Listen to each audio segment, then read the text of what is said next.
సహోదరులారా, ఈ సమయంలో మనము దేవుని మాట వినుట మనకు చాలా సంతోషకరమైన విషయం అండి. ఈ సమయాన్ని మనం ఏం చేయాలంటే సద్వినియోగం చేసుకొని వింటున్నప్పుడు దేవుని మాటలపైనే మన మనసు, మన ఆలోచన కానీ తలంత కానీ వాక్యం వైపు ఉంచితే మన హృదయంలో దేవుడు కార్యసిద్ధి కల్పిస్తాడండి. ఎందుకంటే ఈ లోకంలో మనుషుడు బ్రతకాలంటే ఆహారం కావాలి, అలాగనే ఆత్మ బ్రతకాలంటే వాక్యం కావాలి. ఈ లోకంలో బ్రతకడానికి ప్రకృతి ఆహారం అయితే ఆత్మ సంబంధం, ఆత్మ బ్రతికి పరలోకానికి వెళ్ళాలంటే దేవుని వాక్యం ప్రతి ఒక్కరికి అవసరమైనది. ఎందుకంటే వాక్యం వలనే మనం బ్రతకగలుగుతాం. క్రైస్తవుడు దినానికి ఏం చేస్తుండాలంటే వాక్యాన్ని వింటుండాలి, ధ్యానిస్తుండాలి, ఆ వాక్యంలోనే తన మనసు అంతా గడుపుతూ ఉండాలి. అప్పుడే క్రైస్తవుడు స్థిరంగా ఉంటాడండి. సరే, సమయంలో అపోస్తుడైన పౌలు దేవుని నమ్మిన క్రైస్తవులతోటి మాట్లాడిన మాట గురించి కొంతవరకు చూస్తున్నామండి.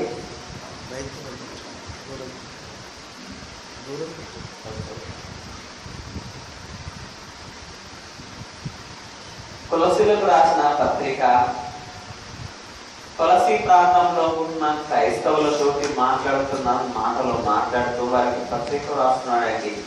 అక్కడ దేవుని వాక్యం ఏం సెలవిస్తుందంటే క్రైస్తవుల్లో ఉన్న వారికి మొదటి అధ్యాయము 3-4 వచనములు, పరలోకమందు మీ కొరకు ఉంచబడిన నిరీక్షణను బట్టి క్రీస్తు యేసునందు మీకు కలిగి ఉన్న విశ్వాసమును గూర్చియు, క్రీస్తు యేసునందు మీకు కలిగి ఉన్న విశ్వాసమును గూర్చియు, పరిశుద్ధులందరి మీద మీకున్న ప్రేమను గూర్చియు మేము విని ఎల్లప్పుడూ మీ నిమిత్తము ప్రార్థన చేయించు మన ప్రభువాగు యేసుక్రీస్తు యొక్క తండ్రి అయిన దేవునికి కృతజ్ఞతాస్తుతులు చెల్లించుచున్నాము అంటున్నాడండి పౌలు గారు. ఆయన చెప్పిన సందర్భం మనం ఒకసారి అర్థం చేసుకున్నట్లయితే, ప్రియమైన సహోదరులారా, యేసుక్రీస్తు రక్తంలో కడగబడిన వారులారా, ఎందుకంటే దేవుని మాట క్రైస్తవులతో మాట్లాడుతున్న సందర్భం అండి.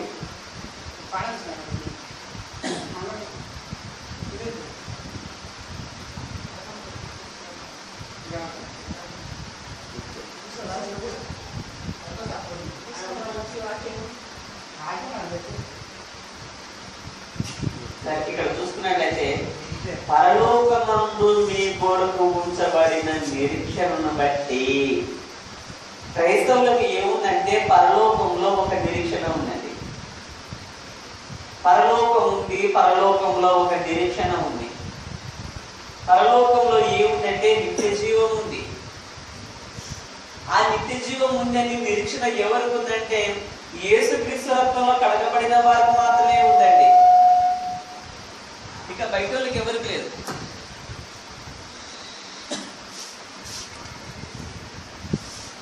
అయితే క్రైస్తవునికి ఏంటంటే పరలోకంలో ఉంచబడిన నిరీక్షణను బట్టి క్రైస్తవుడు ఉత్సాహంగా, సంతోషంగా ఆనందిస్తాడు. మరి క్రైస్తవుడు కాని వారు, సంఘానికి వెలుపడ ఉన్నవారు ఏం చేశారంటే కంటి చూపు ఏదైతే కళ్ళకు అందంగా కనబడుతుందో వాటి మీదనే దృష్టి చూస్తాడు మనిషి.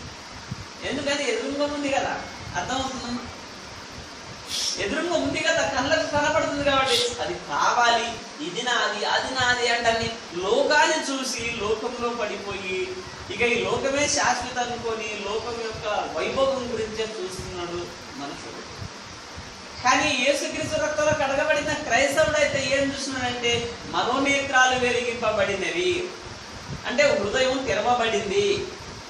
మనోనేత్రం వలన ఏం చూస్తున్నాడంటే క్రైస్తవుడు పరలోకాన్ని చూస్తున్నాడు. ఇక్కడ ఈ లోకంలో నేను పరదేశిని, యాత్రికుడను, పని చెయ్యడానికి దేవుడు నన్ను పంపిండు, నా పని నేను ముగించుకున్న తర్వాత వెళ్ళిపోతా. ఎందుకంటే అసలైన నిరీక్షణ నాకు అక్కడ ఉంది. ఇక్కడ ఏమీ లేదు, ఇక్కడ ఉన్నదంతా శూన్యమే. ఉంది అనుకుంటే నన్ను నేనే మోసం చేసుకున్నట్టు. అంటే ఈ లోకంలో ఏది లేదు. ఇంకా వాక్యం చూసుకున్నట్లయితే మనం ఈ లోకంలోనికి ఏమి తేలేదు, ఈ లోకం నుంచి ఏమి తీసుకొని పోలేము అంటుంది వాక్యం. ఎన్ని సంపాదించుకున్నా సరే కానీ ఈ సంపాదన అనేది మనతో రాదు. లేదా కుటుంబానికి సంబంధించిన వాళ్ళు ఎవరైనా వస్తారంటే వారు రాదు. ఎవరు వస్తారంటే చివరికి యేసు ప్రభువే దిక్కు ప్రతి ఒక్కరికి. యేసు ప్రభువే దిక్కు ప్రతి ఒక్కరికి. అయితే యేసు ప్రభు పరలోకంలో దేవుని యొక్క కుడిపార్శ్వన ఆశీనుడై ఉండి మన కోసం విజ్ఞాపనం చేస్తున్నాడు. క్రైస్తవుడైతే పరలోకంలో ఉండు నిరీక్షణ గురించి సంతోషించాలి. ఇంకా ఒకసారి ఆలోచించుకున్నట్లయితే 3వ అధ్యాయము మరి 4వ వచనంలో చూసుకుంటే, మనకు జీవమై ఉన్న క్రీస్తు ప్రత్యక్షమైనప్పుడు మీరును ఆయనతో కూడా మహిమయందు ప్రత్యక్షపరచబడదు అంటుందండి వాక్యం. మనకు జీవమై ఉన్న క్రీస్తు, మనకు ఎవరు యేసుక్రీస్తు అంటే జీవము. మనకు జీవమై ఉన్న క్రీస్తు ప్రత్యక్షమైనప్పుడు ఎప్పుడు అవుతాడు? 2వ ప్రత్యక్షత ఉంది. మొదటిసారిగా ప్రత్యక్షమైండు, మన పాపముల గురించి ఆయన స్నానం పెట్టిండు, చనిపోయి సమాధి చేయబడి 3వ దినం తిరిగి లేచి ఇప్పుడు తండ్రి దగ్గరికి వెళ్ళి అక్కడ ఆసీనుడై ఉన్నాడు. సంఘం కోసము యేసు ప్రభు తండ్రికి విజ్ఞాపనం చేస్తున్నాడు. నా ద్వారా నీ దగ్గరకు రావాలనుకుంటున్నారు తండ్రి అని మన కోసం తండ్రికి విజ్ఞాపనం చేస్తున్నారు యేసు ప్రభు.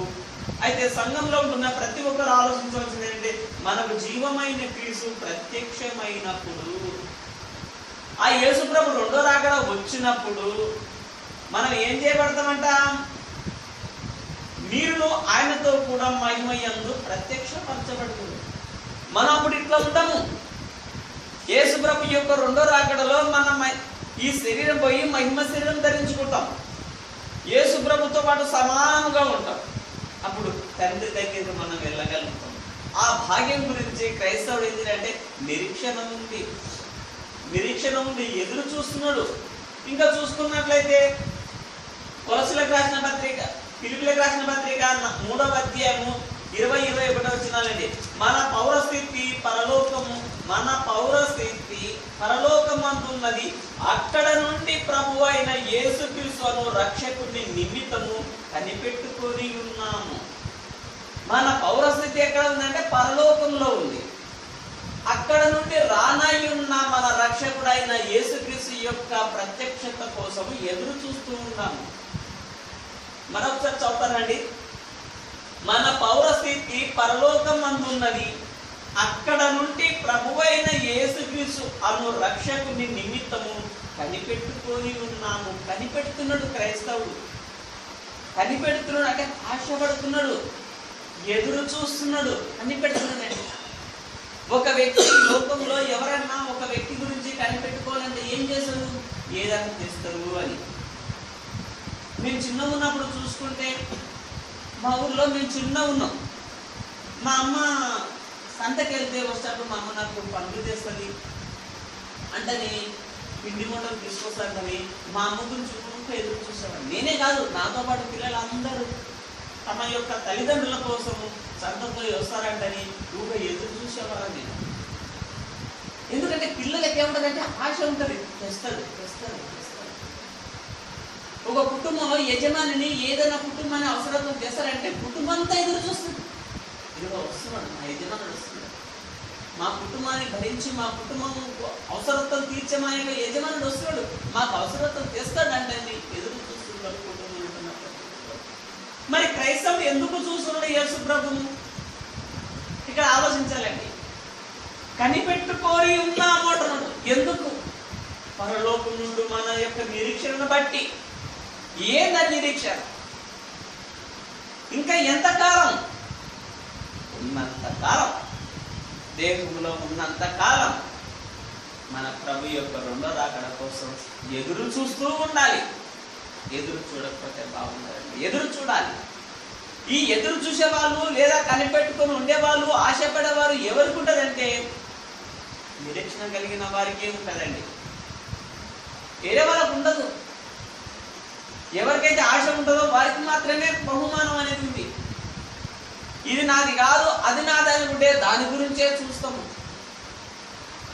ఇది నాది కాదు ఇంకొకటి ఉంది అనుకుంటే ఏదైతే విలువ ఇదో దాని గురించే ఎదురు చూస్తాం ఈ లోకంలో ప్రతి ఒక్క మనుషుడు. మరి ఇక్కడ క్రైస్తవుడు అక్కడ నుండి రానైన ప్రభు అయిన యేసు క్రీస్తు అను రక్షకుని నిమిత్తం కనిపెట్టుకొని ఎందుకుంటున్నామంటే మన మట్టి శరీరం పోయి మహిమ శరీరం ధరించుకుంటాం. అప్పుడే తండ్రి దగ్గరికి వెళ్ళగలుగుతాం.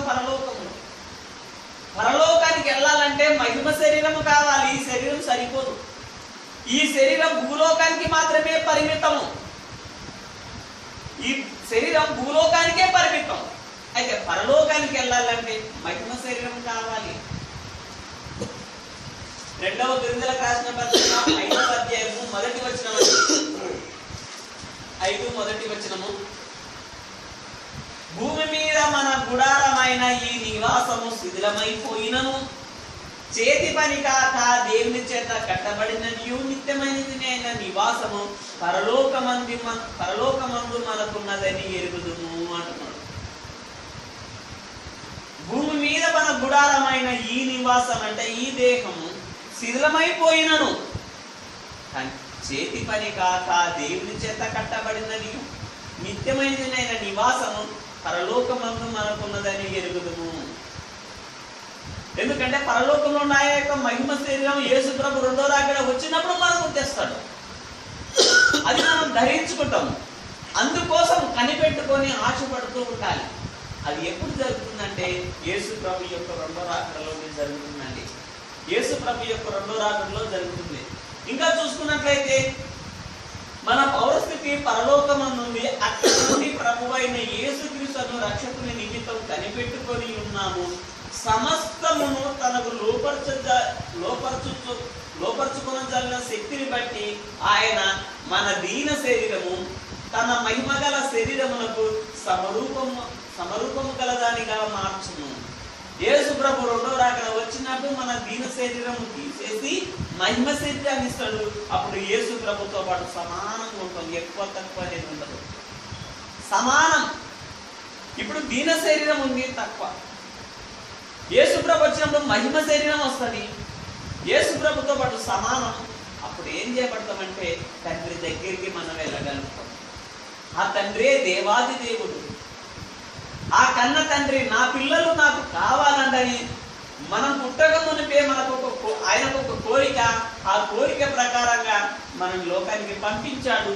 అది తప్పిపోతే యేసుక్రీస్తు ద్వారా దక్కించుకున్నాడు, సంపాదించుకున్నాడు. తన కుమారుని రక్తం ఇచ్చి మనను కొన్నాడు. ఇప్పుడు మనం దేవుని ప్రజలము. ఇప్పుడు మనం ఎవరమండి? దేవుని ప్రజలము. దేవుని ప్రజలమైన మనము ఎక్కడికి వెళ్ళాలి? చివరి కంటే పరలోకానికే వెళ్ళాలి. ఎందుకంటే మన తండ్రి అక్కడే ఉన్నాడు కాబట్టి మనం అక్కడికి వెళ్ళడమే న్యాయం. అక్కడికి వెళ్ళకపోతే ఇంకెక్కడికి వెళ్ళాలి? అక్కడికి వెళ్ళకపోతే మరొక చోట ఉంది, పాతాళ లోకంలో నరకం. ఈ దేహాన్ని వదిలిపెట్టిన ఆత్మ వెళ్తే పరలోకానికి వెళ్ళాలి, లేకపోతే నరకానికి వెళ్ళాలి. నరకానికి వెళ్ళకుండా పరలోకానికి వెళ్ళకుండా ఉండాలంటే ఈ లోకంలో దేహంలో ఉండాలి ఆత్మ. అయితే దేహంలో ఎప్పటికి ఉండలేము. ఎవరైనా వెళ్ళిపోవాల్సిందే. మరణం చూడక బ్రతుకు నరుడెవరు అంటుంది వాక్యము. అందరూ మరణిస్తారు. అంటే అందరూ దేహాన్ని వదిలిపెడతారు. వదిలిపెట్టిన తర్వాత ఎక్కడికి వెళ్ళాలంటే యేసు ప్రభు నమ్మకపోతే నిత్య నరకం ఉంది, యేసు ప్రభు నమ్ముకుంటే నిత్యం ఉండే పరలోకం ఉంది. ఆ పరలోకం నుండి రానయ్యున్న రక్షకుని యొక్క యేసుక్రీస్తు కోసమే మనం ఏం చేయాలంటే కనిపెట్టుకొని ఆశ కలిగి కృష్ణ కలిగి నా ప్రభు వస్తాడు, నన్ను తీసుకొని పోతాడు, నా ప్రభు వచ్చి నన్ను తీసుకొని పోతాడంటని సంతోషంతో ఆనందంగా మనం బ్రతుకుతున్న ప్రేమ తండ్రికి సంతోషం ఉంటుంది. మన ప్రభు అయిన యేసుక్రీస్తు చేసిన త్యాగానికి కూడా ఒక విలువ. ఇన్ని అద్భుతమైన మాటలు జీవ గ్రంథంలో దేవుడు మనకు పొందుపరిచి ఉంచాడు. ఈ మాటలు చదివినప్పుడు కానీ లేకపోతే చెప్తుంటే వింటున్న బోధ కలుగుతున్నప్పుడైనా సరే కానీ మనిషికి ఎలా ఉండాలంటే సంతోషం ఉంటుంది. శరీరం తింటే అంటే అన్నం తింటే ఈ లోకంలో శరీరం బ్రతుకుతుంది, కానీ వాక్యం తింటే క్రైస్తవుడు పరలోకం కోసమే బ్రతకగలుగుతాడు. అయితే మన ఆశ అంతా ఏంటంటే యేసు ప్రభు గురించే మనం బ్రతకాలనేదే దేవుని కోరిక, అదే బైబిల్ ఉద్దేశం. తీతుకు రాసిన పత్రిక 2వ అధ్యాయం 13వ వచనం అండి. మన నిరీక్షణ నిమిత్తము అనగా మహాదేవుడును మన రక్షకుడునైన యేసుక్రీస్తు మహిమ యొక్క ప్రత్యక్షత కొరకు ఎదురు చూచుచు ఈ లోకంలో స్వస్థ బుద్ధితోనూ నీతితోనూ భక్తితోనూ బ్రతకచుండవలనని మనకు బోధించుచున్నది అంటుందండి వాక్యం. ఎలానంట? అనగా మహాదేవుడును మన రక్షకుడునైన యేసుక్రీస్తు మహిమ యొక్క ప్రత్యక్షత కొరకు, యేసు ప్రభు యొక్క మహిమ ప్రత్యక్షత కొరకు అంటే యేసు ప్రభు యొక్క రెండో రాకడ కొరకు ఎదురు చూచుచు ఈ లోకంలో అంటే భూలోకంలో స్వస్థ బుద్ధితోనూ నీతితోనూ భక్తితోనూ బ్రతకచుండవలనని మనకు బోధించుచున్నాను. మన బ్రతుకు కాలమంతా యేసు ప్రభు కోసమే ఆశ కలిగి ఉండాలి. మన బ్రతుకు కాలమంతా యేసు ప్రభు కోసమే కనిపెడుతూ ఉండాలి. ఎందుకంటే మనకు ఆశ ఉంది, మనకి ఇస్తానన్నాడు, వాగ్దానం చేశాడు. ఆ ప్రభు అయిన యేసుక్రీస్తు రెండో రాకడ వచ్చినప్పుడే మనం తండ్రి సన్నిధికి చేరగలుగుతాం, అంటే పరలోకానికి వెళ్ళగలుగుతాం. ఆ సమయం ఎప్పుడో మనకు తెలియదు కాబట్టి నేడనబడు సమయం ఉండగానే ప్రతిదినము ఒకరికొకరు బుద్ధి చెప్పుకోవచ్చు, ఒకరిని హెచ్చరించుకోవచ్చు, ఒకరికొకరు పురికొల్పుకోవచ్చు. యేసు ప్రభు కోసమే ఎదురు చూడాలనేది బైబిల్ ఉద్దేశం. అయితే మనం మనసును చూడకూడదు, బాగా అర్థం చేసుకోరండి. మనసును చూడకూడదు. మనసును చూస్తే మనిషి యేసు ప్రభుకు దూరం అవుతాడండి. జనాలను చూడకూడదు, పబ్లిక్ను చూడకూడదు. యేసు ప్రభు ఒక్కనే చూడాలి. అందరికంటే ముఖ్యం యేసు ప్రభు మాత్రమే. ఆయన వైపు చూస్తేనే పరలోకానికి వెళ్ళగలుగుతాం. లోకం వైపు చూస్తే లోకమంతా ఎక్కడ ఉందంటే దుష్టుని అందు ఉంది. లోకమంతా దుష్టుని అందు ఉంది. మనము దేవుని సంబంధం. లోకమంతా దుష్టుని అంది కాబట్టి లోకానికి నాశనం ఉంది. అంటే లోకంలో ఉన్న అందరూ నరకానికి వెళ్తారు. లోకం వైపు చూస్తే నరకానికి వెళ్ళే పరిస్థితి వస్తుంది. కాబట్టి అలా చూడకుండా యేసుక్రీస్తు వైపు చూడాలి. అయితే మన కోసం ఈ లోకానికి వచ్చి ప్రాణం పెట్టి సమాధి చేయబడి 3వ దినమున తిరిగి లేచిండు యేసు ప్రభు. మరలా రెండో రాకడ వస్తానని చెప్పిండు. నా తండ్రి ఇంట అనేక నివాసములు కనవు, లేకపోతే నేను మీతో చెప్తాను, కానీ నేను ఉండు స్థలంలో మీరును ఉండులాగా మరలా వచ్చి మిమ్మల్ని తీసుకొని పోతానని యేసు ప్రభు వాగ్దానం చేసిపోయాడు. కాబట్టి ఆ యేసు ప్రభు వస్తాడు వస్తాడు వస్తాడు, నన్ను తీసుకొని పోతాడు, తండ్రి దగ్గరికి నన్ను తీరుస్తాడని ఆశ కలిగి ఉండాలని మాటలు ముగిస్తున్నా. మరి ప్రతి ఒక్కరు ఆలోచించాలి, ఈ లోకంలో మనకి ఏమి లేదు, ఏమి ఉన్నా వ్యర్థమే, ఉన్నదంతా పరలోకంలో ఉంది. ఆ పరలోకం కోసమే బ్రతకాలని ఈ మాటలు ముగిస్తున్నానండి. దేవుడు మాట్లాడిన ప్రతి మాట మన హృదయంలో నీరు కట్టి ఫలింపజేయుగాక. ఆమేన్. ప్రార్థన చేసుకుందాం ఈ సమయంలో.